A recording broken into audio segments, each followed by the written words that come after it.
All right.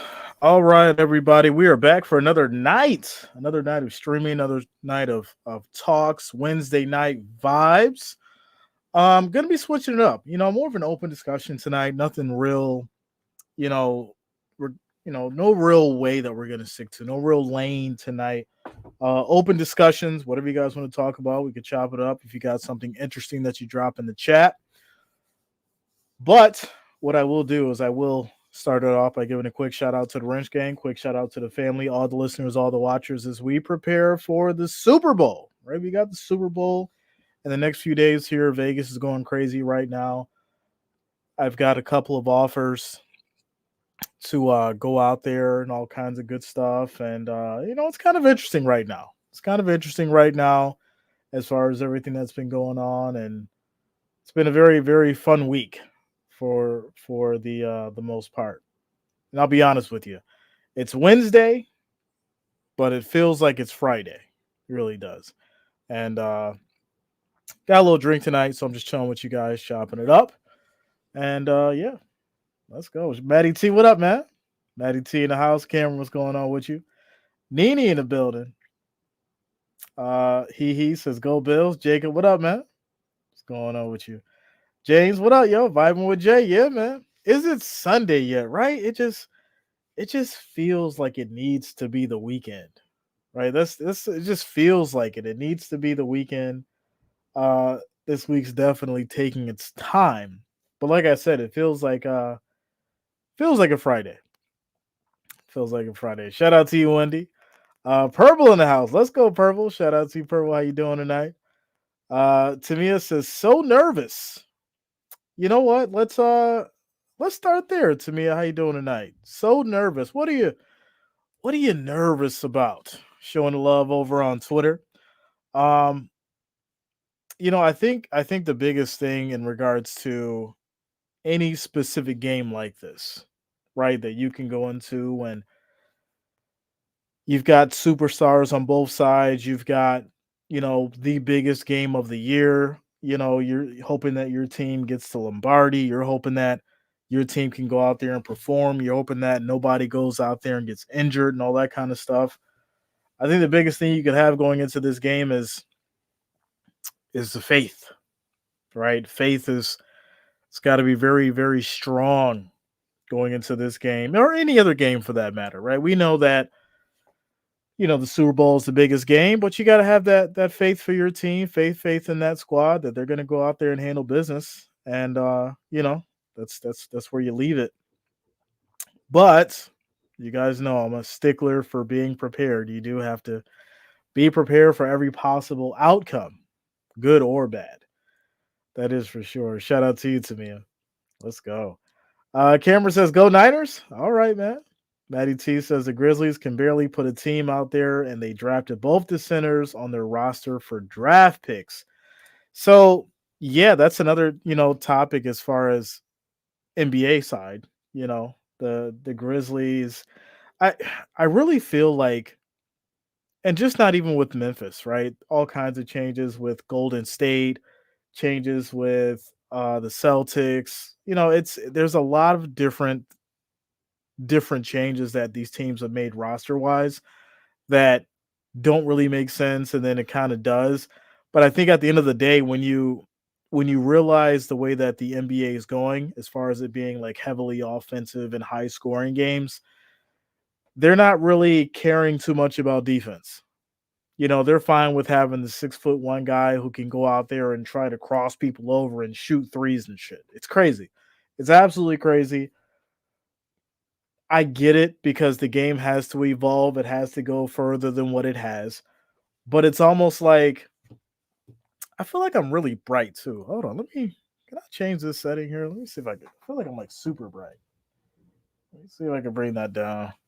Uh, yeah, that's good. That's good. I feel like I was just too bright. So yeah, I think at the end of the day, when you look at the way the NBA is going and how they want things to just be high scoring and less of a defensive battle, I think that's why they made the roster changes and the adjustments that they have on multiple different teams. Shout out to Cameron says Jay, if you could have stopped one injury this season, who would it have been? Interesting. That's a good one. Um, man, one injury, huh? I'm thinking for some reason Jefferson, right? Because I think by him being out, that led to a lot of issues for Cousins, and then obviously Cousins gets injured, so it's like, how can you really pick? But I'll tell you this, if I could pick one that probably had the most significance, it would probably be Aaron Rodgers, because I wanted to see what the Jets were going to do from, a point of having that whole team in order. I think, to me, that's probably one of the injuries that I would have wanted to take back. I would have wanted to see what Aaron Rodgers would have did healthy with that team. Shout out to Purple, says Jay, I missed it. Are you going for the Chiefs? That was my prediction. Did the Chiefs by 7? Lisa says, I can't bring myself to watch the Super Bowl. I have my Dick Clark videos to make me happy. Go Niners. Lisa, I'm sure you'll be here at some point. At some point. Shout out Pearl says, I was just going to come and say hi. I can't. I have really, really missed it. Shout out to you, Purple. You know you can't go anywhere, at least for a little bit. At least for a little bit. Jeremy, what up, yo? What's going on with you, Jeremy, in the house? Nicole in the building. What's going on, Nicole? How you doing? Let's go. Jack says, has anyone come up with a cure for the Swifties? It's so me and the old lady, we were talking. Okay, let me rewind. This is gonna be crazy. So for those who watch the Grammys, right?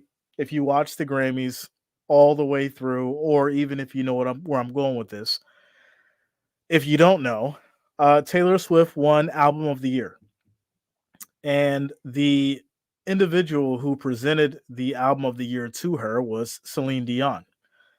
Now, when Taylor Swift was taking the trophy or the award, she basically did not acknowledge Celine Dion how you would think a person would, right? Um I'm not going to say how she should have did it specifically, but I will say is she didn't accept the Grammy award from Celine Dion the way that you think a person at her level would, as far as an appreciation goes. So I went and looked at it. See, I heard about it. I seen the story drop, and so I went and looked at it, and I was like, wow. Now, if you're not, I mean, you should be familiar with Celine Dion, but if you're not, Celine Dion is an icon, right? She's an amazing singer. She's been doing this for decades, and she now unfortunately has medical issues. She's sick. She's got medical issues going on. So she hands the award to Taylor Swift. Taylor Swift then just basically takes the award, doesn't acknowledge Celine Dion, looks around, turns around to her friends, laughing, giggling, and then went on to talk. Now, there's been people who have been in an uproar because of this. People are not liking this at all. And with all due respect, this is Celine Dion. This is someone that if you take anything from, and let alone it being a Grammy, you probably should acknowledge this person. Even if, because I think the thing about her medical thing is, you don't touch her or whatever, fine. Even if you don't touch her, you just say, hey, thank you for the award. You maybe exchange a few words, and then you go on and do what you do. But that didn't happen. A lot of people are pissed off about it. A lot of people are mad about it. A lot of people are upset about it. There has been some crazy, crazy, crazy stuff being said about Taylor right now. And it's really wild because it made me start thinking as far as people can put you up to a certain level as far as stardom. And those are the same people that can obviously take you down. And it's really interesting because there's a lot of people, even people who are fans of her, that are said like they didn't like how she handled that situation, and there was a lot of people who are nasty about it. Uh, and some of the stuff that they said, I'm not going to repeat everything that was said, but it was crazy. It was crazy. It's out there. You can go look for it. Um, it's wild. It's wild. Let me go back to some of these comments here. Shout out to Luta. Let's go, Luta. Being a loyal member of the family for 15 months, holding it down. Shout out to you, Luta. Thank you for the love. Thank you for the support. Says hugs and love, everyone. Lenny in the house. What up, Lenny? Shout out to you, man. Purple, yeah, we got March Madness coming up soon. Lenny in the building.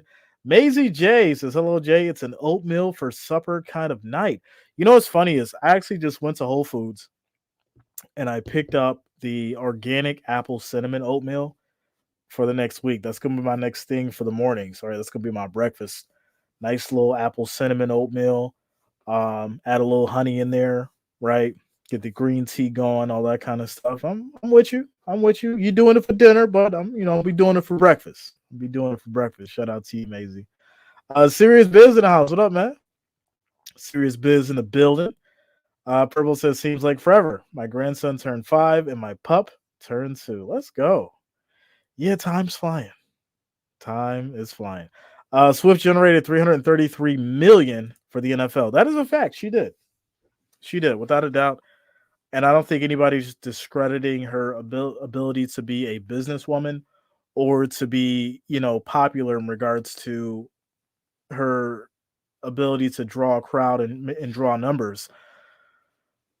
But, and I didn't want to do this, but I guess we're going down this path now. Has anyone seen a change in the way that her music has been shifted? Right? Like, this is an open discussion, right? Sports, life, you guys know how we do. Has anyone seen a change in her music over her career? How it started, and then, when she hit that career trajectory rocket, and then, what she's doing now?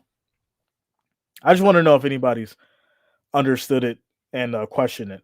Shout out to 357 says, Jay, this might be over ass or under, but Tony Romo bringing the smoke, my guy. What you think, bro? What do you mean bringing the smoke? Let me know what you mean. Purple says Celine is shady. Wow. All right. Why is she shady? Help me understand. There may be something I missed. Ken says she was phenomenal at Fiserv. Oh yeah. Taylor says now Taylor's album that year was way better. Look at the sales. If Celine handed me an award, I thank her and give her a hug. Well, I think there was a real question as far as whether or not she could be touched due to her medical condition or whatever. And I said, that's fine, right? We're going to give you that one.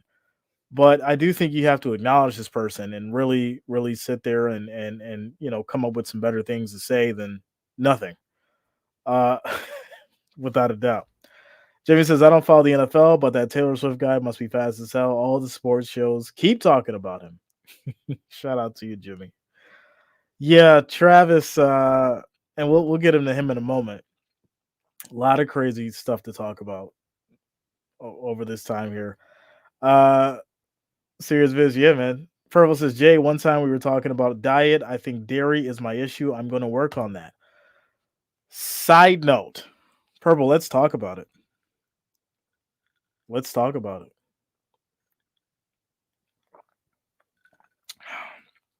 I got a little mojito here, ladies and gentlemen. This is nothing short of amazing. Cheers to you guys. All right. Speaking of dairy,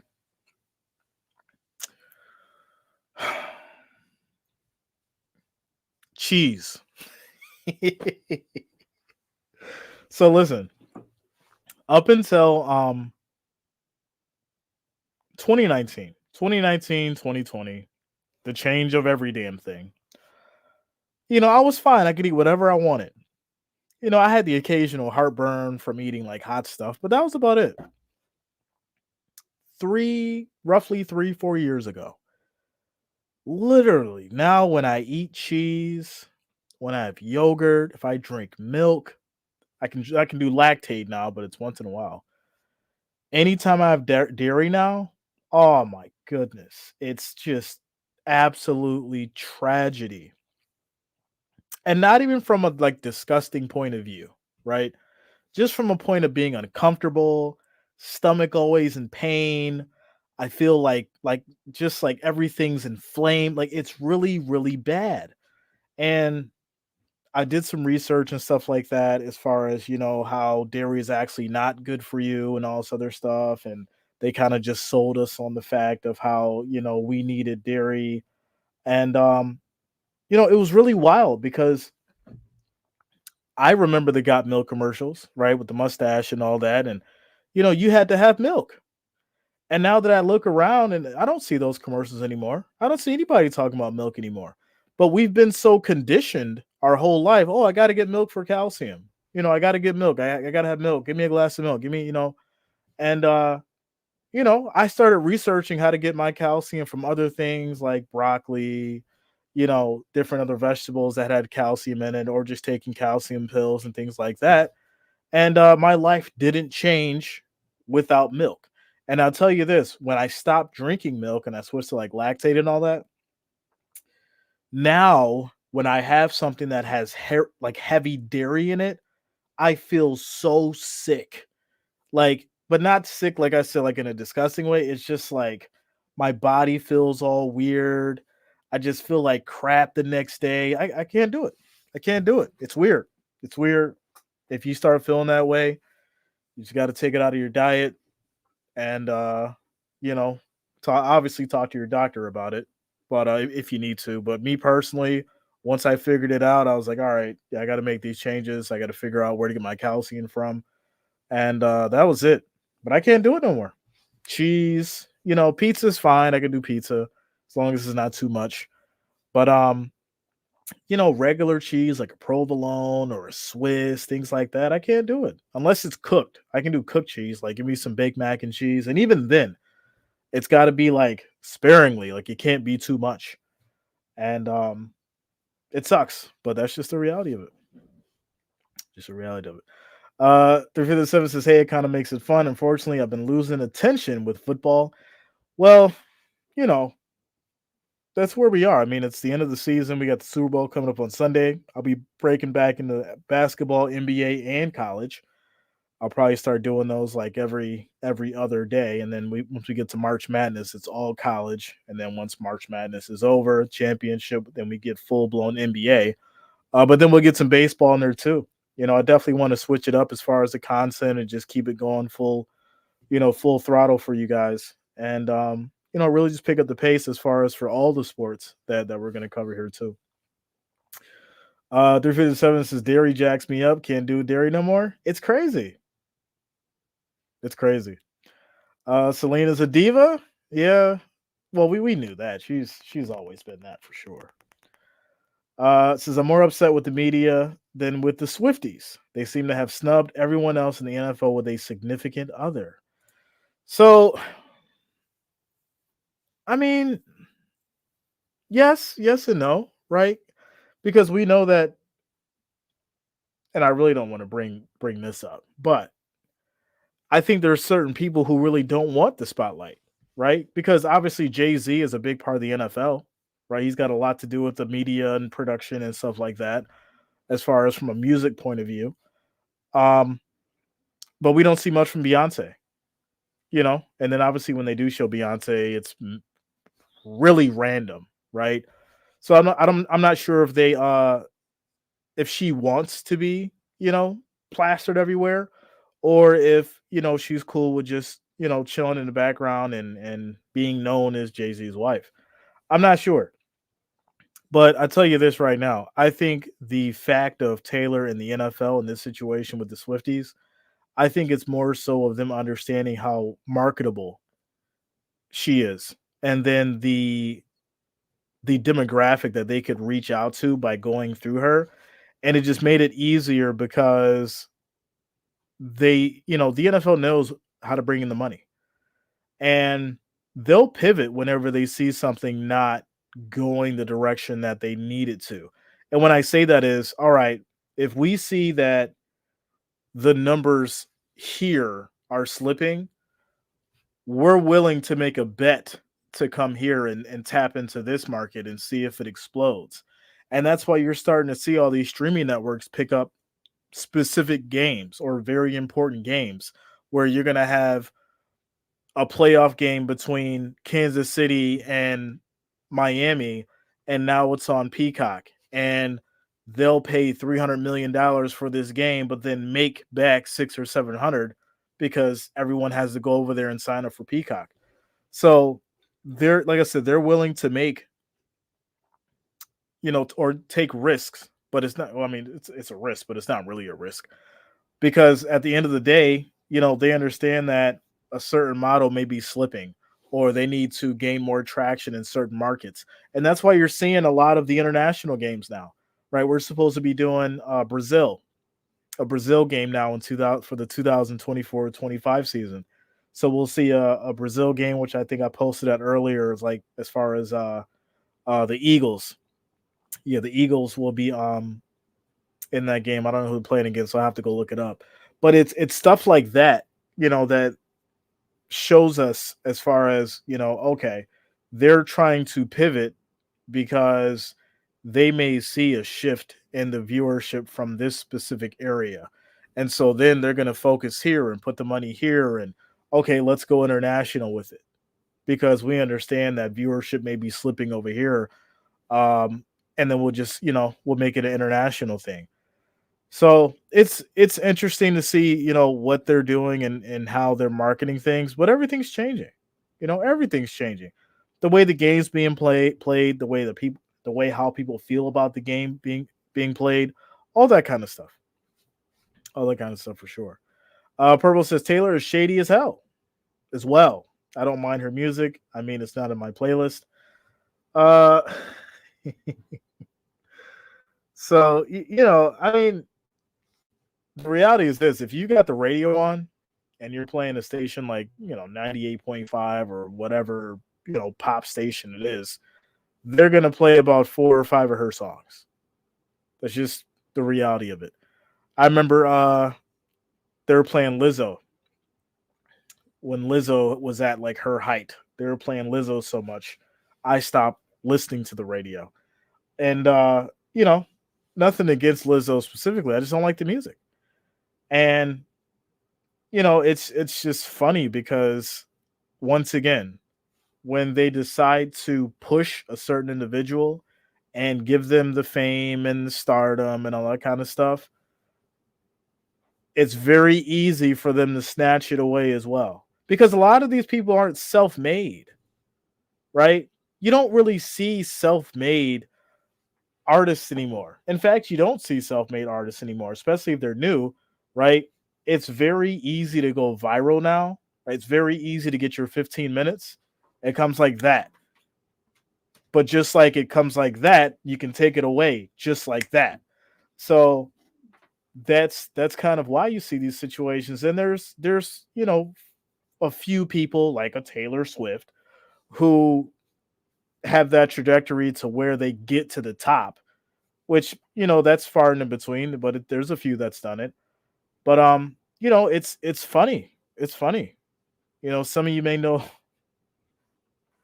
Some of you may know about this Ice Spice chick. Oh my goodness, I can't. I can't. You guys know me. I'm an old school. I still rock Motown in the whip. I'm listening to Fleetwood Mac, Chicago, James Brown, Casey and the Sunshine Band. I may throw on some Pac, some old Jay-Z, some Al B. Shore from back in the day. That's just me. I love my old school stuff. And then sometimes I will put on the radio, right? And then you hear these new songs and you hear the little babies and you hear the Ice Spice and all this other stuff, and I'm just like, all right. But I say that to reference how easy it is for certain people to come out of nowhere and be here. And you know, everyone's sitting there like, well, how the hell did this person get famous? Well, a lot of it's fueled from the way that the industry wants people to perceive music, how they want to direct the children who listen to it, right? Because they know that kids are definitely influenced by it. and that's a whole nother topic. But it's wild. It's wild stuff, and it's a whole nother segment that we can do in regards to that because it gets crazy. It gets crazy. What up, Rick? What's going on with you, man? What's going on with you tonight? What's up, Puck? Let's go. Let's go, y'all coming through now. Michael says, "Did you sprinkle a little cheese on your spaghetti?" I don't anymore, my friend. I do not anymore. I do not. Jay, I won't be around after May, about 8 to 10 weeks. Luda, send me an email. You shoot me an email. Ken says goat's milk could be the key. No lawnmower. Interesting. That's interesting. Yeah, may have to try that. I've done the oat milk. I've done the almond milk. Not a big fan of how they taste. But the goat could be different. We'll see. You know, were they're ever self made? Well, I mean, like I said, Kent, there's now you're hard pressed to find anyone who's self made as far as from an entertainment value, right? I think at some point when you think about the entertainment industry, being self made probably still applies to like movies, right? Because you can't fake acting. Like acting is just what it is. Like you pick up that script, you gotta remember it. You gotta act those lines out. You gotta act the part. People have to believe who the hell you are. They gotta fall in love with the character, or they gotta hate the character enough to believe in what you're doing. So I do feel like as far as with the movie industry specifically, you can still become self-made because you have to build up on that. But as far as how music goes, I mean, the way music is now is it's terrible. It's terrible. You create a catchy beat, catchy hook, and you've got the right dollars behind you. Well, the song's gonna blow up, and that's why you're probably gonna start seeing a lot more one-hit wonders in this generation than we've ever seen because the money's all made off of singles now. Nobody buys albums anymore. It's all about streaming and singles and all that kind of stuff. Uh, Shout out to Frederica. What's going on with you, Frederica, in the house? Let's go. Wouldn't Jelly Roll be self-made? Who's Jelly Roll? I've heard that name before, but I've never. Is he like a music artist? Something like that. Oh, the P, what up? What's going on with you? Tom McDonald, Ryan Upchurch. Yeah, but see, you're talking a different. So if okay, when we talk from a point of being self-made music industry wise, it's very, very difficult to break into like country. It's very, very difficult to break into pop. It's very, very difficult to break into, rock. But, hip hop is so watered down and saturated that, you know, once again, if you have uh the right team, if you have the money behind you, you can create a hit just like that. Catchy beat, catchy lyrics. That's how it goes. Shout out to Dan says that Pro Bowl game was insane. I actually liked the Reese's Bowl game because the trophy was interesting. Wow. Okay. Jelly Roll did break into country, started in rap, now does country. Okay. So he already had an establishment though, right? He was already established and already had a name. And that's another thing too, right? So if you already have a name and you're already doing something, it does become a little bit easier for you to break into a different genre. Um, without a doubt, and especially if you're talented. Like if you actually have talent, you could. I could definitely. We've seen that time and time again. I could definitely see it happening. But for someone who doesn't have the talent or the name to be like, all right, I'm going to start, in hip hop, and I'm going to move over to country. That shit's not going to happen. That is not gonna happen. Had a name, but self-made it as an independent. Yeah, yeah, and like I said, there's the one-offs, right? Those are the people who can, you know, go out there and who started from the bottom and didn't have to sell out and didn't have the 100 to $200,000 marketing budget that some of these individuals get uh from the label who wants to push a certain narrative. Those are the artists that we respect as far as from when you actually pay attention to the music industry. I'm a very big music buff. I love music. Big fan of almost every genre out there. Blues, jazz, all that kind of stuff. So when you understand, like, as far as how you know music's generated and how it's created and how it's marketed to the mass, it starts to become very easy to see like who's actually made it and who was pushed there. And it's crazy stuff. Crazy stuff. Lisa says I listened to Diana and the Supremes. Yeah, yeah, I shot right rock with Diana, without a doubt. Without a doubt. The cats in the old days didn't have the media reach we have, obviously, but the old cats still got the numbers. And so that's right. That's another topic too. When you look at, people are talking about how, and we'll use Taylor Swift as an example. So they talk about how Taylor Swift now has the kind of reach that Michael Jackson does, or Michael Jackson did. I say yes and no, right? Because Taylor Swift, she does numbers without a doubt. I don't think nobody can say that she doesn't move, right? She makes a ton of money wherever she goes, the local economy blows up, all that kind of stuff. But there was a difference in the impact that Michael Jackson made. If Michael Jackson was streaming back then, he would probably dwarf anyone else's numbers these days. That's just the reality of it. And I'll tell you why. I don't think anybody, I mean, you look at, how people react to certain, celebrities and superstars and stuff. I don't think I've seen anybody else besides maybe like Elvis have the power that Michael Jackson had over people. Elvis, if you go back and look at some of the concerts and some of the old tape, when you look at him and Michael Jackson, they kind of had that effect, right? When you look at, certain singers, certain individuals, they just have that effect over people. And sure, like, Taylor Swift, she's got the Swifties and she's got the fans and all that kind of stuff. But Michael Jackson had that power on everybody. Everybody. Boy, girl, adult male, adult woman. Like, it's just, he resonated with everybody.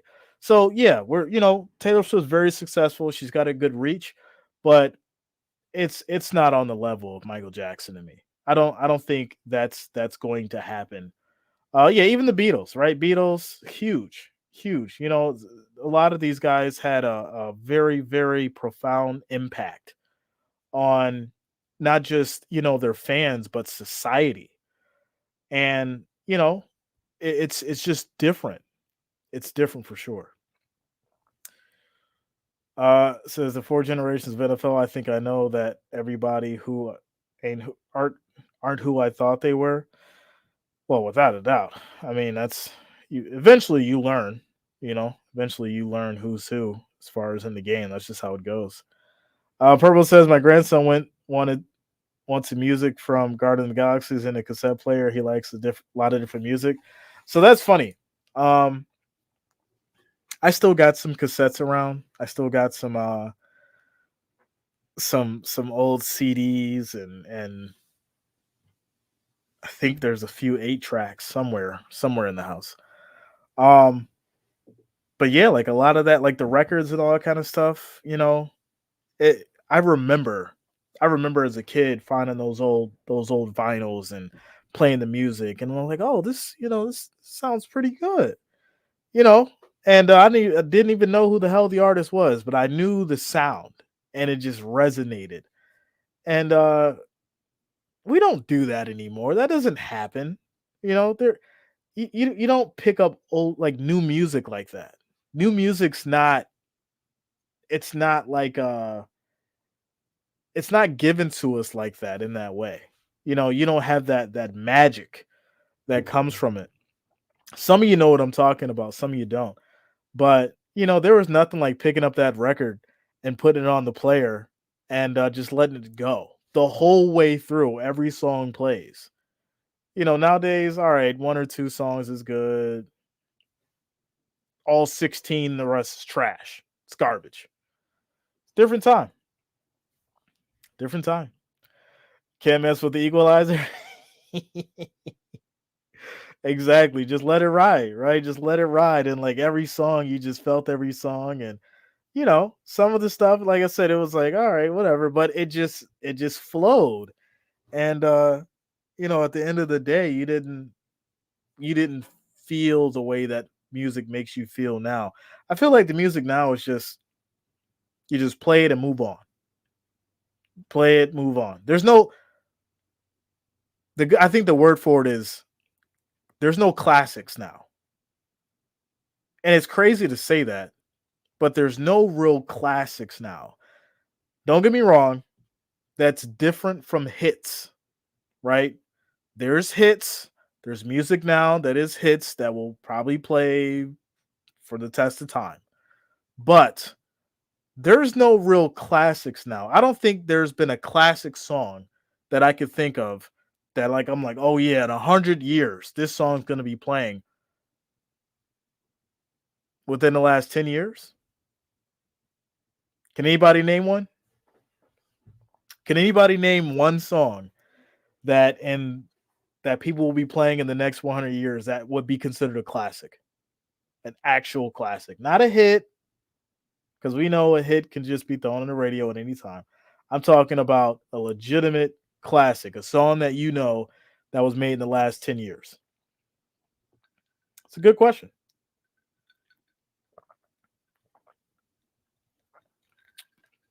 As I sip this mojito. What you want, Cole? You want in the picture? Come on. Say hi to the people. Say hi to the people.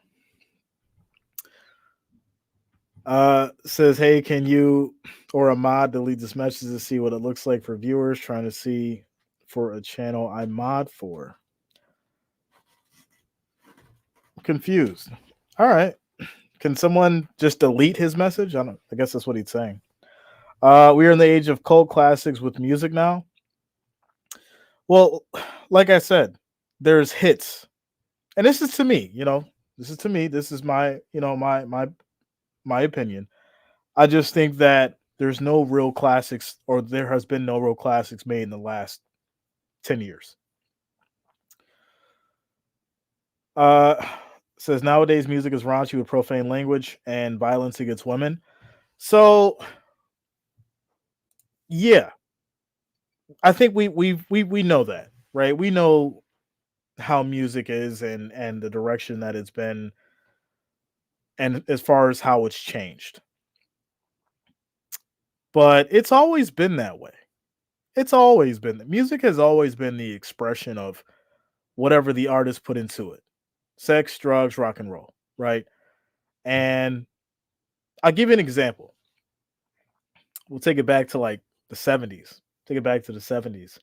One of my favorite singers from way back in the day who passed away was Minnie Riperton.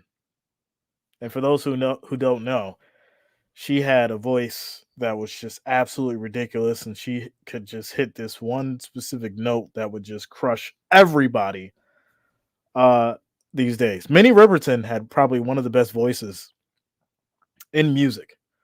And she also had probably one of the most crazy sexual songs back then.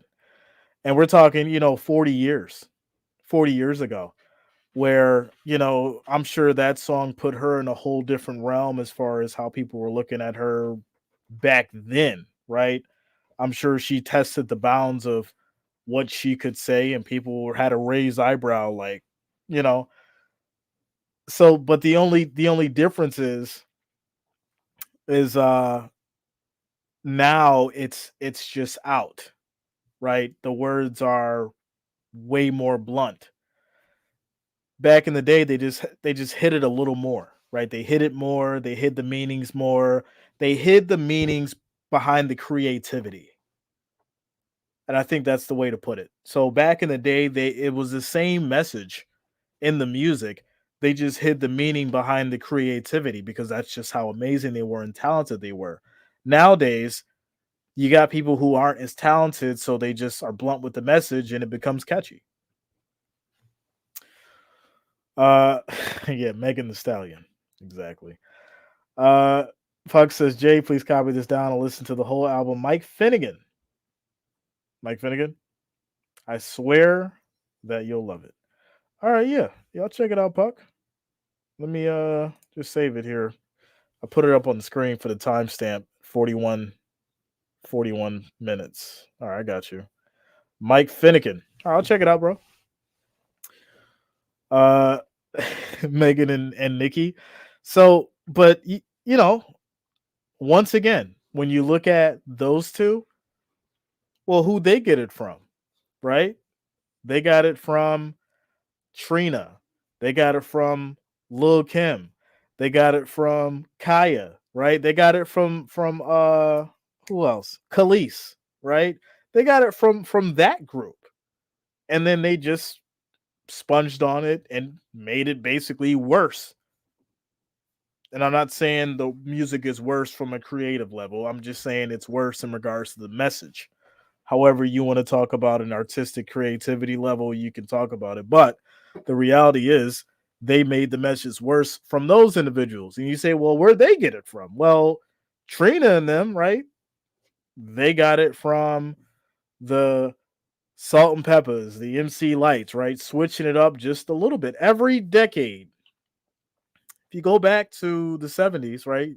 Music wise, every decade has became a little bit more uh I want to say descriptive, a little bit more blunt, from the 70s to the 80s, from the 80s to the 90s, from the 90s to the 2000s, from the 2000s to the 2010s, 2010s to the 2020s. And now, right, from 20s to the 30s, or 2020s to the 2030s, it's the same thing, right? It's only getting worse. And you know, the real question is, who does it appeal to? Because these people are rich for a reason. They're not rich because nobody likes their music or nobody's paying attention to it. They're rich because people are listening to the music and they're going to the concerts and they're buying the merchandise and they're watching all the music videos. So whose fault is it that this stuff exists? That's the question. It's the real question. Shout out to 357 112. What up, yo? NASCAR 35 in the house. What up, man? Jack Beck says, Steven on the 70s. Really love your peaches. Want to shake your tree. Banned from the radio for being too suggestive. That's my point, right? So just like you said, that lyric there, banned in the 70s, we know now it's way above and beyond that. So do we just call that evolution, right? Do we call that evolution, or do we just say they've gotten to a point where artistic creativeness and freedom had to move on from that because the world was going to evolve to what it is now? It's a good question. But there's a lot of people that always revert back to the old things and the old ways. And that's kind of why, we have nostalgic moments. Why do you think people love to go back and listen to their cassette players? It's like, oh man, like I really want to find a cassette player. I haven't seen I haven't heard this song in a while. Let me go find this cassette. Or, oh man, let me go find this DVD. Let me go find this old 8 track or go find this old record. Right? Because they want the old stuff. They want that old, the way that it made them feel. And I can tell you right now, there's nothing music wise like I said, within the last 10, 15 years where I'd be sitting here like, oh man, I really want to go back and listen to that song. Because to me, a lot of the music that comes out now is trash. It's very far and in between where I'll find an artist that's, really, really uh worth listening to.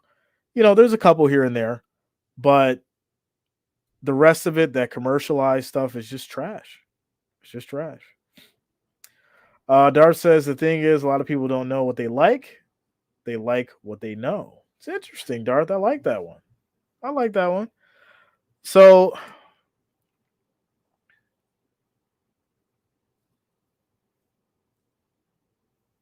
do you think that people like specific things because of their environment?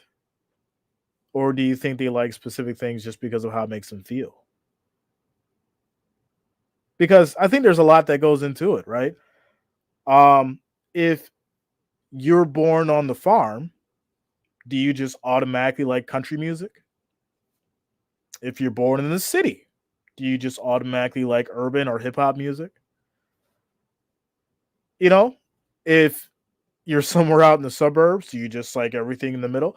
It's really funny when you start to think about it and how things are broken down. Like, how does the brain really operate when it comes to different kind of music and how people like it, right?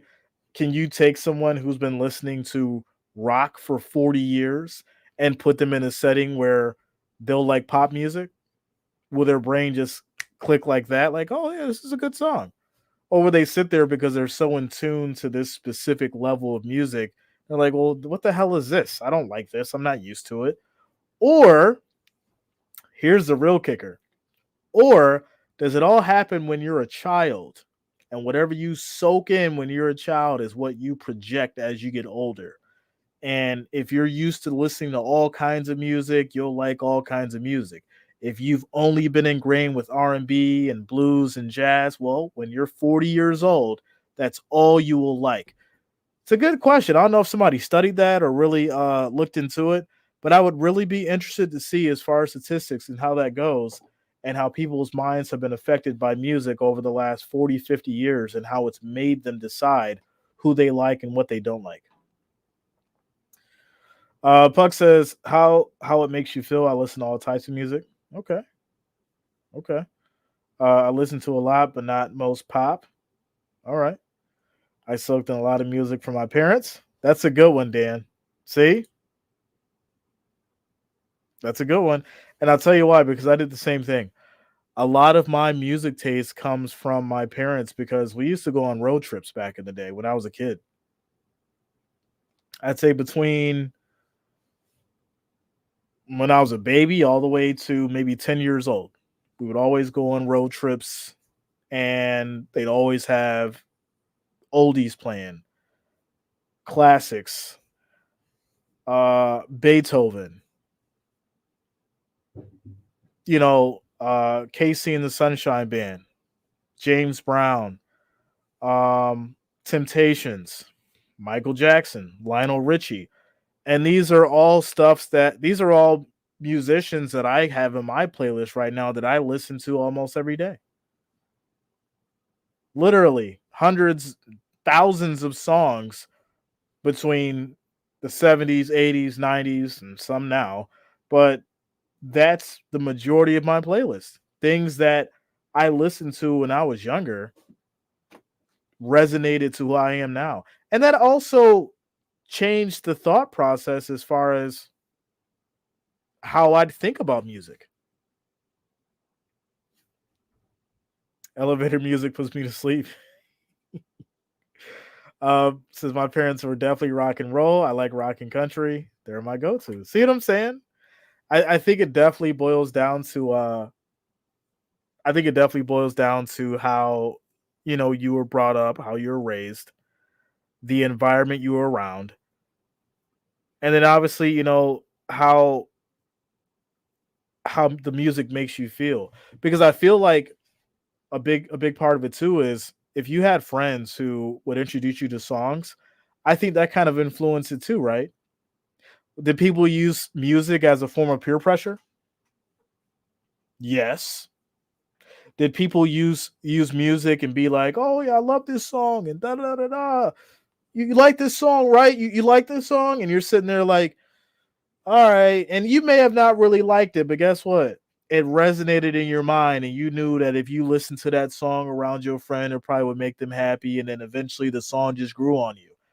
I think a lot of that stuff is really interesting as far as how music affects the brain, and then that comes into the next level of it, right? How much does music really influence children? Oh, we're getting deep tonight, ladies and gentlemen. We are getting deep tonight. How much does music affect children's brains? If a child is listening to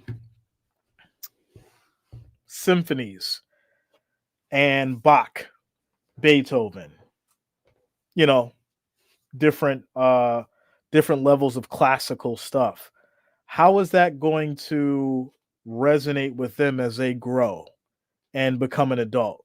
If someone's listening to country, pop, rock, how is that going to resonate with them as they grow? If someone's only listening to R&B, rap, hip hop, how is that going to change how they grow? Someone's only listening to grunge, heavy metal, all that kind of stuff. How is that going to change who they are as they grow up? I think there should be a study as far as that. I'm not sure if there's one out there. If there is, someone find out, let me know. But I think that'd be something to look into. Dar says you get a dopamine kick from knowing a song.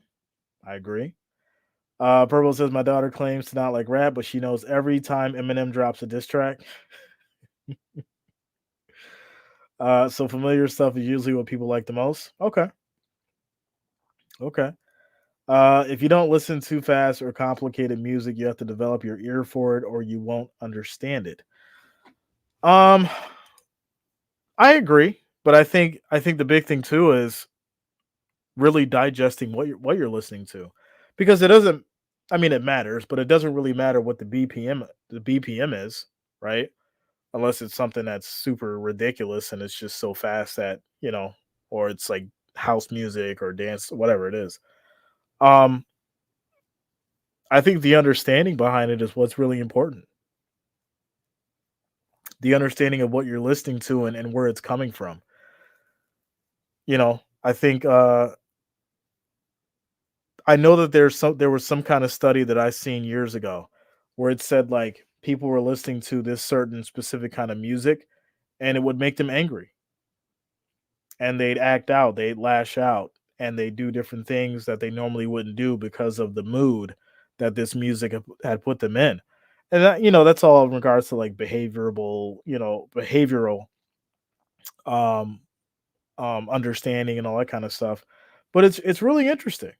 It really is, because I don't think we really pay much attention to how music affects, people around us and how music affects, the brain and what we're putting in and does that really equal what we're getting out? We hear that statement all the time, right? As far as if you put positive things in, you get positive out. If you put negative in, you get negative out. And obviously you don't realize that until you get older, but it's a good it's a good reference to look at, you know. Go back and look at some of your friends. What did they listen to? What did they listen to? What what did they listen to and what how did it basically affect the the mentality?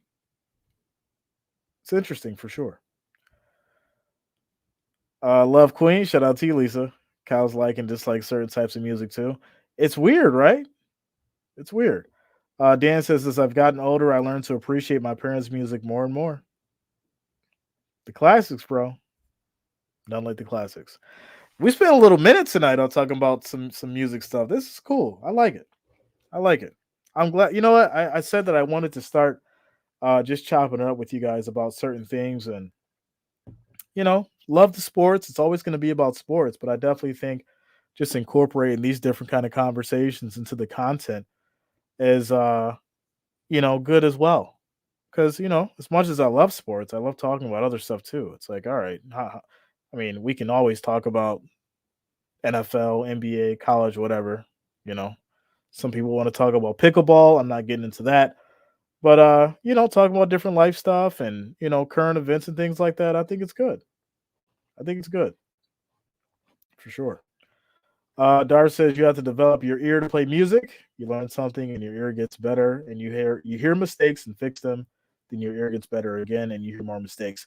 So yeah, I think you're talking more from a production, right? As being a musician and production point of view, and that goes even further, right? Because if you're an actual creator of music, you know, obviously it depends on what you're talking about, your subject matter, and all that kind of stuff. But what does your passion and your craft mean to you, right? Are you doing it just to get rich? Are you doing it just to get famous? Or are you doing it because you love making music and it means something to you? You got a good message to spread. It's a lot that it goes into. Shout out to you, NASCAR. What up, yo? Lisa says I love watching American Bandstand because Dick Clark taught me how to dance. Jay, let's go. Let's go. Uh, Looking at the score now, Warriors are up 48-45 against the 76ers. I got all the scores up while I was talking to you guys. 48-45. Warriors looking to handle business in Philly. All right. Says you have a few metal covers of non-metal songs on my channel. I put up a few years ago. I'm in the process of building up what I need to make an album. So, it's kind of funny because I did music for a while and then I retired from it. It was for me it was just being creative. And that's kind of how like YouTube became. It was my me wanting to, build a community, build a sports community, and then, you know, I guess put it all together, and that is creating at the end of the day. And being able to write and harmonize different things and put lyrics together and all that kind of stuff basically became the generating a script, or even not really a script because I don't really script anything anymore. Um, but putting together videos, doing the editing, putting stuff together, doing thumbnails, all that kind of stuff. It shifted to this, and you know, there was passions for that, but I think at the same time, you realize what you're good at. You realize what you were essentially meant to do, and how things lead into different things. A lot of people don't know this, but I've had this channel since 2006. I didn't put one video on it until maybe like I think it was like 2008. I did like an HTC Evo review whenever that phone came out. That was my first video. I did like HTC Evo review, and it got like 8,000 views or whatever, and I was like, yeah, all right, whatever. And then I like deleted the video because I was like, it was like months had went by. I was like, oh, okay, I'll start over. I'll start over. And I never got around to starting over. And then I think it was like 2012. 2012 came around. I was like, oh, I'm going to do it again. I'm going to do it again. And, this time I'm really going to do it. I'm going to create a schedule and I'm going to make all these videos and I'm going to do tech stuff, right? Going to be like Marquez and all that. And, I went and bought like a $3,000 camera and all this other stupid stuff and did one video. And I think that was like the Note 6, Note 7, whichever one it was. And the video got 10,000 views. And it was the same thing. Same thing. I was like, all right. And I did like another video talking about like a camera and all this other stuff. And once again, just didn't have like the passion to talk about tech stuff. Right. I was in this realm of, oh, I just want to create something. And then that's when 2016 happened, or 2016 came. I left it alone for a while. 2016 came. I then streamed the Super Bowl. Some of you don't know this. I'm giving you the story now so you know. Um, so 2016 game, and I streamed the Super Bowl, video and all, video and all. And it was like 30,000 people, got up to like 50,000 people in the chat, and it was crazy. And then the fourth quarter came, and they took down the stream. They took down the stream, and it was funny because I sat there and I was just like, oh, okay, this is cool. Like I like having everybody here for the stream. I was interacting with everybody, and it was like, okay, at that moment, it clicked. Unfortunately, YouTube was like, nah, you out for like 30 days. Back then it was way different, but they took my streaming ability away for like 30 days. It was like a month. So I sat there for like another, I think it was another month, just thinking of ways as far as like how I was gonna like get the channel back, whatever. So finally they released the hold, and I was able to stream again. So I was like, all right, well, how am I gonna do this? I didn't really have like a plan. Once again, so this is when people say like, try again, like don't give up. If you're meant to do something, it's going to happen.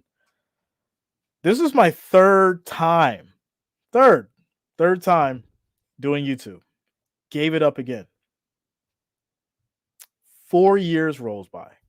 Remember I said I streamed the Super Bowl in 2016. 4 years roll by. Now it's 2020, right? It's the pandemic, all that stuff. After that, it's the end of 2020. I start streaming the scoreboard and the game audio. Start streaming the scoreboard and the game audio. And then it was like, all right, cool. Like it is what it is. And I'd hop in the chat and I would talk to everybody, and it was fun. It was cool. Then after about a month, YouTube's like, nah, that ain't good enough. Took the videos down, took away the monetization, all that kind of stuff.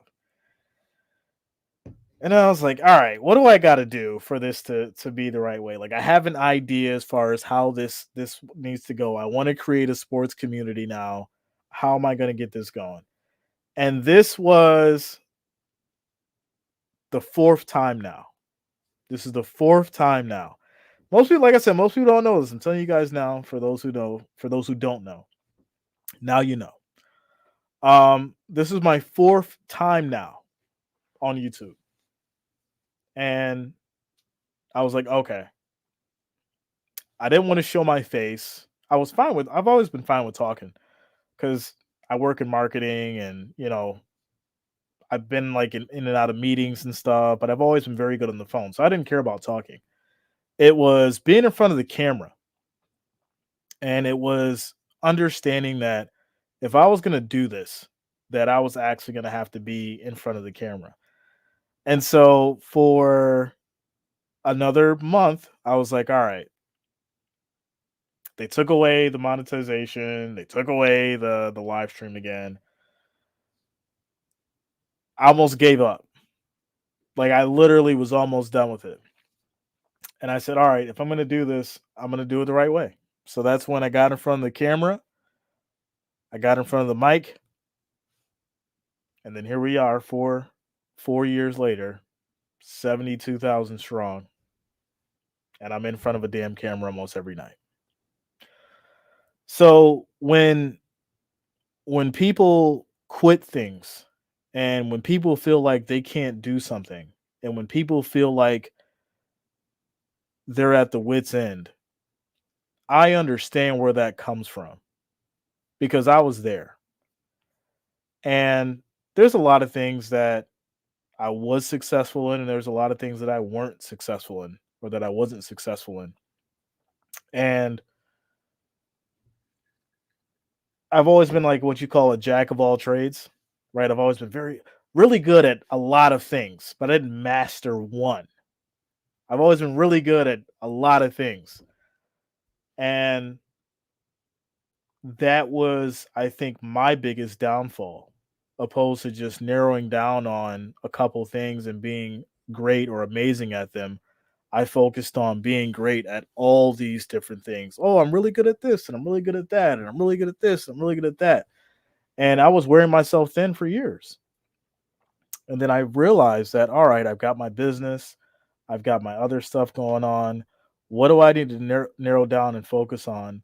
Because I actually have a passion for this and I have a passion for creating. And that's why if you're meant to do something, it's not going to let you go. It's going to stick around and it's going to linger around until you figure it out. And that's what this is. I finally figured it out, what my purpose was. And that's how we're here today. That's how we're here today. Shout out to you, Lisa. Kent says, "Where's Joe Pesci when you need him?" Fifth time works every time. Oh man, yeah. Shout out to you, Mary Wynn. Dan says, "I admire you a lot.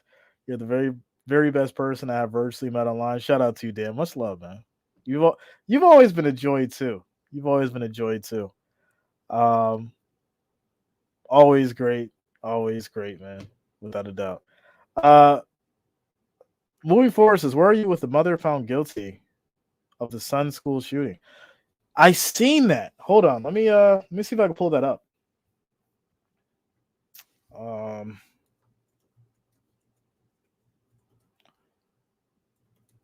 so yeah, there was a situation where here we go.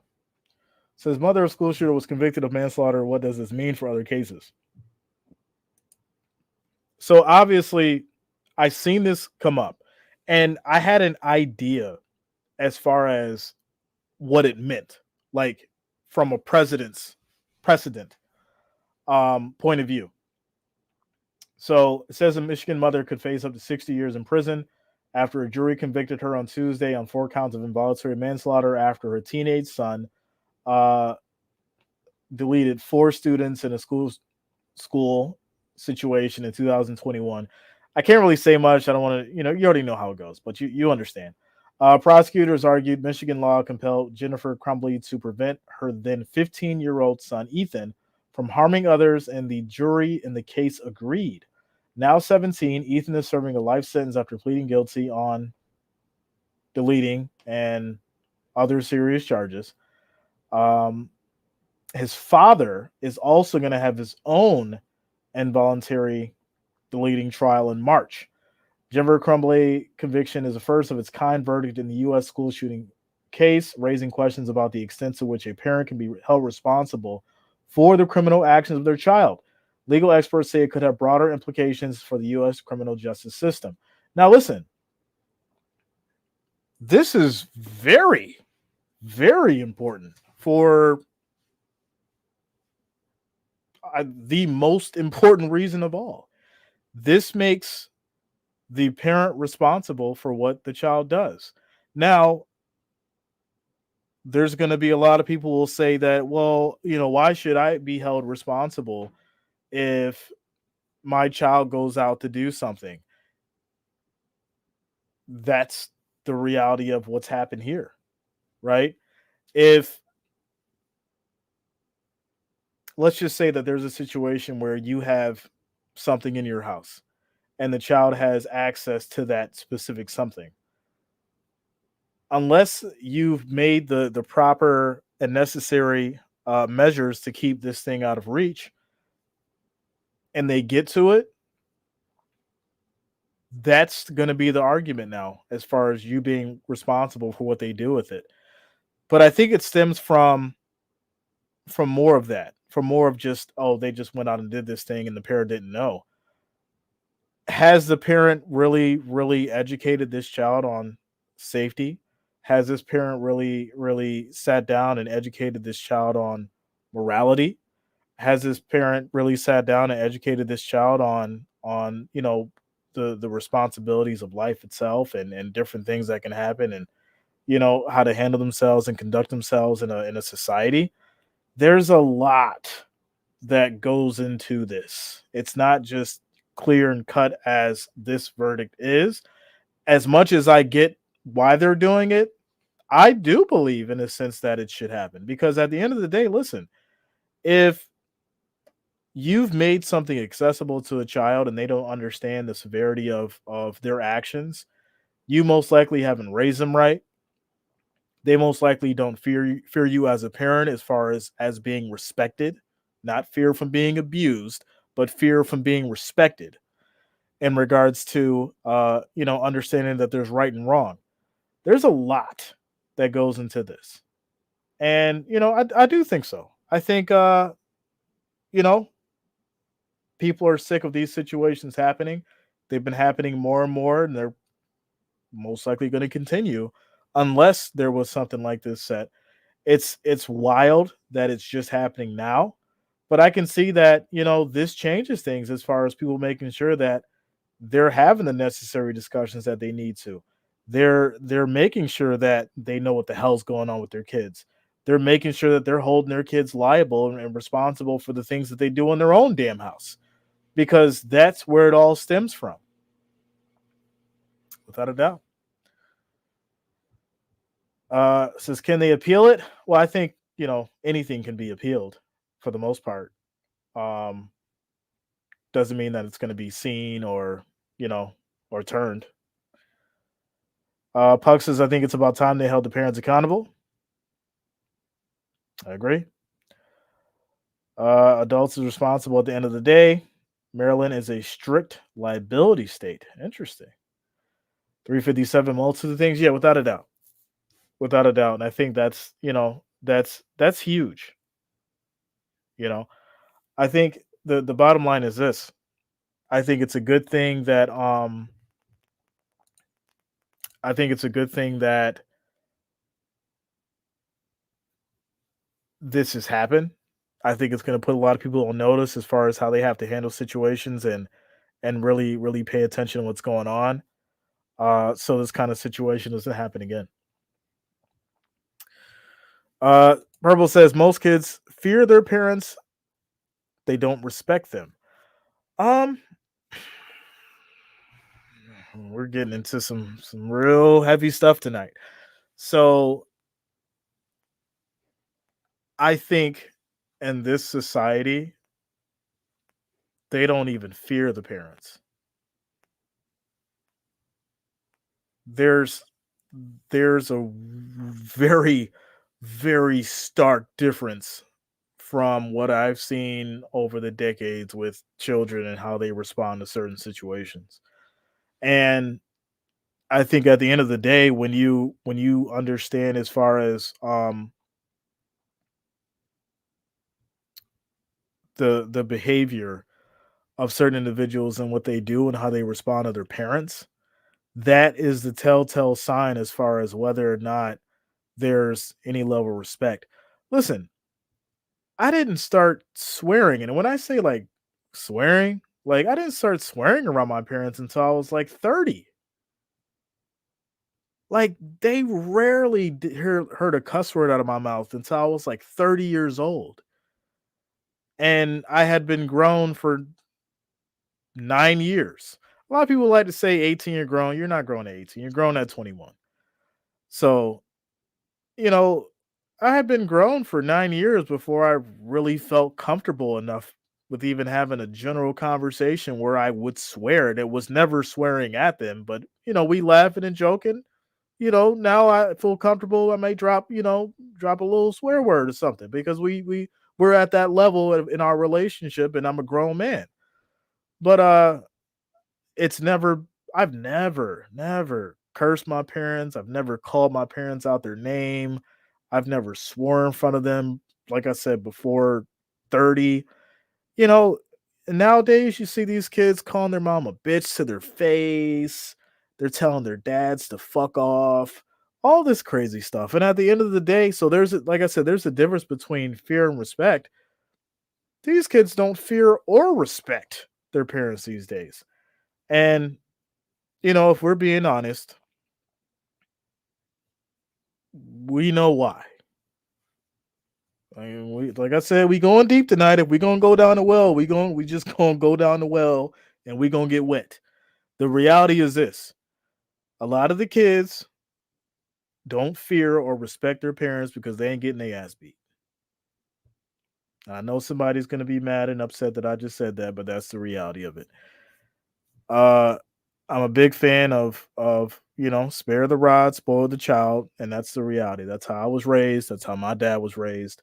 The reality is this: I ended up very well. I remember in my lifetime when I had my situations when I was bad and I did little stuff that I got punished for. It was what it was. And I remember them like the back of my hand. But every time that happened, I didn't do what I did before. And I came out better for it. And when they took out the ability of a child to or a parent to discipline their child and they made it abuse, because listen, there's a big difference. A lot of people don't know how to differentiate the difference between abuse and discipline. They think it's just one size fits all, and it's not. But there's a big difference between discipline and abuse. Abuse comes from a point of you being neglectful and just a bad parent. Discipline comes from a parent who loves their child and understand that this child needs to be chastised and punished. And how you do that obviously is through love and through care, uh, so that they can understand what the hell's going on and where they got it wrong and where they need to fix it. Like I said, it's a whole nother discussion, whole nother topic, but that's the reality of it. That's the reality of it. You know, there's some people who obviously don't agree with it, and I get it, I understand it. But the reality is this: it's not one size fits all. You're gonna have some people who don't know how to discipline or don't think that you need to put your hands on your child. And to a point, I agree because some people don't know what the hell they're doing. Some people don't have never had a child. So how do you discipline a child when you don't have any understanding as far as how to do it? But I do think at the end of the day, when you're raised under your father, which is the most important part here, when you're raised under your father, he teaches you how to raise your children. He teaches you how to raise your siblings. So these are things that should have been taught from the core and the family unit, and unfortunately we don't have the family unit. Now it can be created if you're lucky enough and you just so happen to get around someone who's still from the old school or can still instill those values and have those values and that moral compass. But at the end of the day, that's why there's a lot of kids out here right now that really don't give a damn about any adults, and whatever they say goes, and that's how they feel and all this other stuff. Like I said, it's crazy. Everyone's got their own thought about it. That's just me. That's just me. Purple says, but violence breeds violence. Um, I don't think so. I don't think so. You know, from the people that I've been around that were disciplined as a child, I was disciplined as a child. I'm not a violent person. I mean, at the end of the day, if I'm in a situation where I got to protect myself, obviously that's a given. But I was disciplined as a child. I got my whoopings. I moved on. That didn't make me violent. That didn't make me lash out. I didn't feel like I was abused. I didn't feel like I was wronged in any way. I did something wrong. I had to be punished for it. Listen, at the end of the day, it's no different from if a child grows up without any form of true discipline or understanding that there's a right and wrong and that there's going to be consequences for those wrongs, then they're going to grow up thinking that they can just do whatever they want to do as an adult. And then the real punishment, the real beating comes when they get smart with the cop. They feel like they can fight a cop. They feel like they can just do whatever, and that's where the real beating happens. That's where the real violence happens. And I think when they decided to make this more of a situation as far as for you know them getting involved and not letting the parents discipline the children, that's where they failed society. I think that's where they failed society, without a doubt. I don't even know what the topic is right now, but I'm definitely agreeing. Shout out to you, Darren. uh, Purple says some stay together for the kids are toxic. Um, yeah, I mean, listen,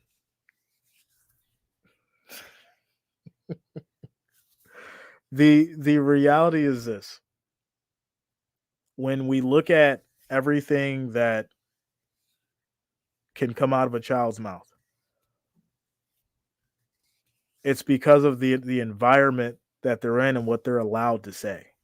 So if you have a child that's cussing you out or that's cussing other people out, or if you have a child that's punching you and running away or fighting and stuff like that, that's because they were allowed to do this. And I get it. Some people are like, well, they should go to therapy and they should go to counseling and all this kind of stuff. Here's a question: what happens when counseling and therapy doesn't work? Who do you turn to then? Now, don't get me wrong. I'm not sitting here saying that people obviously need to beat their children. I'm not saying that. But there has to be a certain level of discipline. There has to be a certain level of punishment that a child understands so that they can know right from wrong. And when you remove that from the behavioral point, which I would think is anywhere between 3 to 10, I think 3 to 10 is really where most kids learn what they can and what they can't do, because from that point on, you're in elementary school, you're being influenced by other people, you're being around your teachers, you got your friends, you got all kinds of stuff. So between 3 and 10, you're learning everything from your parents. That's it. Right? You may have aunt, uncle, grandmother, whatever involved, but the reality is you're around your mom, dad, your guardian, whoever at that time. So, what are you learning from a rule standpoint of what you can and what you can do, and how you can and how you can't act in this society? I think that's the most important part, because when you leave out the situation of, oh, okay, well, they just did whatever they did, they're just having a bad day, right? They said a quick swear word, or they called me out my name. They're just having a bad day. Oh, it's fine. And then that argument happens again, and then it happens again, and then it happens again, and then they swing off on you. And now you're sitting there shocked and appalled because you didn't have the necessary discipline in order to curve that before it turned into a big thing. There's a lot that goes into it. And I'm not sitting here acting like I'm some kind of medical professional or counselor. I'm just telling you from my own experience and the life that I've lived and the children that I've been around and my friends and my cousins and all that kind of stuff. This is what I've seen. And I'm sure a lot of other people have seen it as well. Uh, because when we get into the conversation of kids, you always hear somebody say, well, they're just a bad kid. Why? Because they weren't disciplined. So Hachiko says, weird vibe? No, not at all. Not a weird vibe. This is life. This is life, my friend. Dar says, I think the severity of what is done matters. Don't want to have the same reaction to a kid talking back as I do to them stealing and wrecking the car. So yeah, right. At the end of the day, if you there's levels to it, right? So this is common sense stuff for the most part. There's levels to how you handle a situation. So it's like that, okay, I can, if a kid we use this as an example. Let's say you go to a store and you haven't had a conversation about taking stuff that's not yours, and your innocent child grabs a candy bar off the shelf and you didn't know, right? And you get home and they got that candy bar. Well, where did you get the candy bar from? Oh, I grabbed it off the shelf. And you know you didn't pay for it. Do you just walk away? Or do you sit there and do you explain to them how you don't take anything that's not yours and how that's stealing and how there's rules and consequences when it comes to doing that, right? At that point, you've did what you're supposed to do as a parent from the most basic level, the most basic form, right?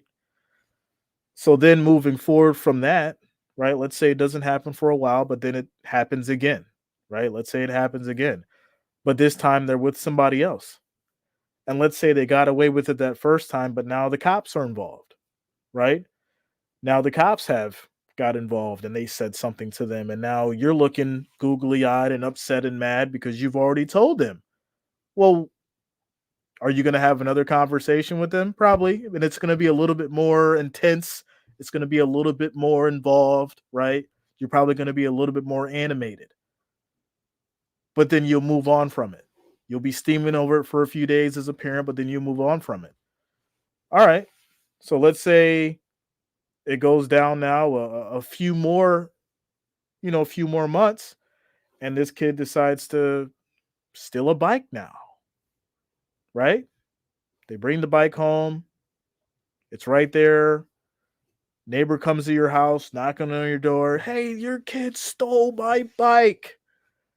At what point does it click in your mind that the talking doesn't work? That's all I'm saying. That's all I'm saying.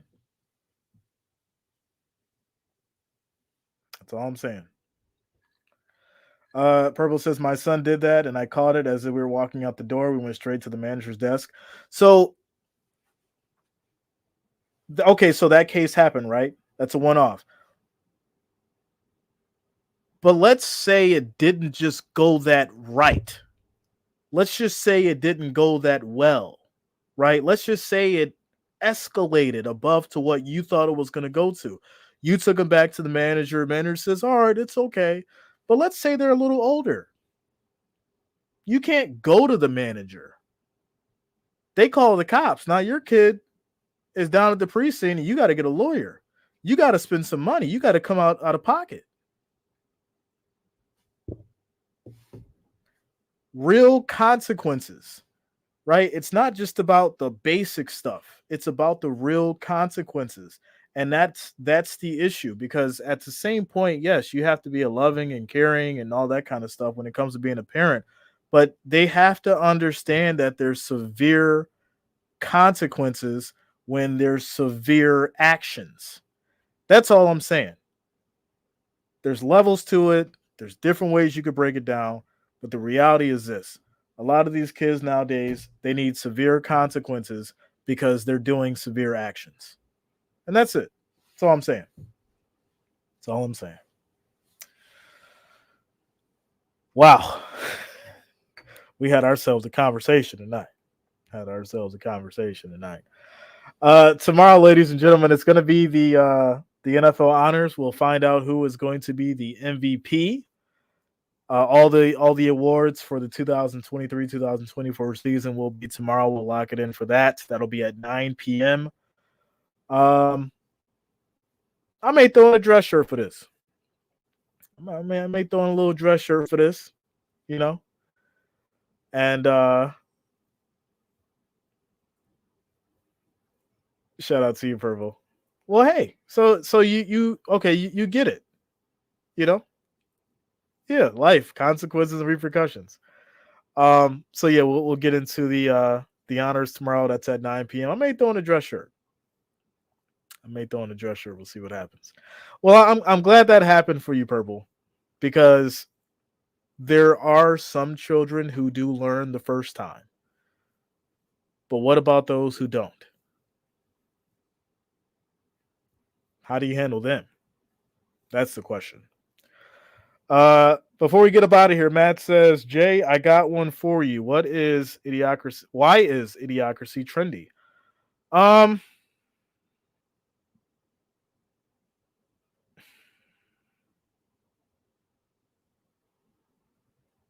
there's no real easy answer for that.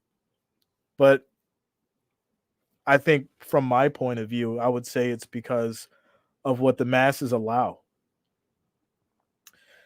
If you understand that people are going a certain way,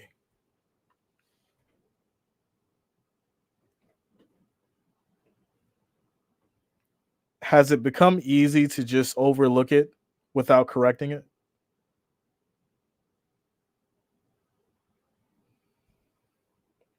Has it become very easy to just move on with your life and not care about it because it's not your business? How easy has it become to say, you know what? That's on them. That ain't got shit to do with me. I'm gone.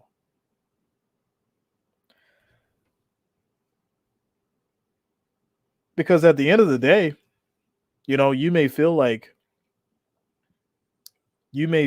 you don't want to deal with something because of how stupid or dumb it is. But there's a whole crowd of people who might.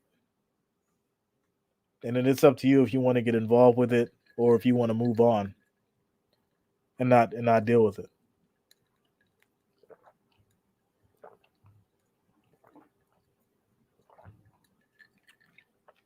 Takes a village. Well, that's another one, right? That's another one. It's cool to misspell and to misinterpret and troll people. It's wild. Yo, you're going down a whole different lane, my friend. A whole different lane there. I could talk to you for hours about trolls. I could talk to you a whole lot about trolls. You guys know that. I've learned the most about trolls in the last 4 years than I ever knew my whole life. And I'll tell you this: I think at the end of the day, um, the the big problem is social media. Social media basically replaced accountability. Social media replaced responsibility. People feel like they can hide behind keyboards. People feel like they could just say whatever they want to say and nobody's going to come see them about it.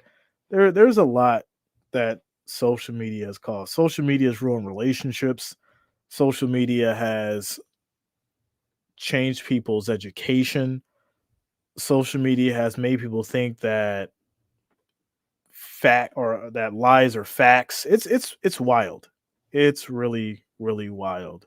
So, when you ask that question, there's a lot that goes into it, my friend. There's a lot that goes into it. Shout out to you, Purple. Lisa says, "Be careful who you hang around." That's listen. As they say, birds of a feather flock together. The company that you keep is is what's going to, at the end of the day, um really build who you are. Right? You can't be around a bunch of non-successful people and expect to be successful. Just like you can't be around a bunch of broke people and end up rich. It's just not going to happen. So, there's caveats to it. You guys know that. But the reality is you are who you're around. You are who you're with. And that's either in a negative for you or it's in a positive for you. And once you figure that out, that's where you're able to make a change as far as the direction that you want to go in, regardless of what it is. Regardless of what it is. So with that said, ladies and gentlemen, It's been a great evening. I will see you all tomorrow for the NFL Honors 9 p.m. And you guys have a great evening. Peace out. Peace out.